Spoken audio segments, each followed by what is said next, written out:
August 8th, we celebrate the feast day of Saint Dominic. Saint Dominic lived in the late 12th, early 13th century. And one of the most salient marks of Saint Dominic is that he lived in a time where there was a very dangerous heresy that was spreading itself throughout the whole world. And it spreading itself especially throughout Europe. And the name of this heresy was Albigensianism. And Saint Dominic was a man filled with charity, filled with compassion, a humble man. And he was also a very eloquent preacher. And he tried to preach against the Albigensians so that many of them who were Catholics would come back to the faith. But with very little success. He had great devotion to Mary. One day he was praying a long time, and Mary appeared to him. He spoke to him in a very tender, motherly fashion. And she said, "Dominic, if you really want to have success, and you want to convert these Albigensians back to the real faith, Catholicism, then you have to preach the Holy Rosary."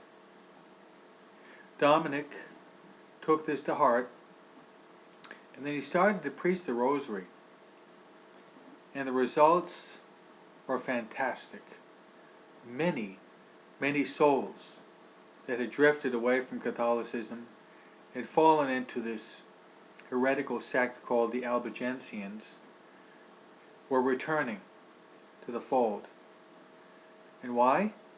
It's because of the power of the Word of God, the power of the Word of God preached by a powerful saint, Dominic Guzman, but also because it was through the power of the intercession of Mary Most Holy, the Blessed Virgin Mary. The Oblates of the Virgin Mary, of which I'm a member, we have great devotion to Mary. One of the highlights of the Mariology of the Oblates is the following.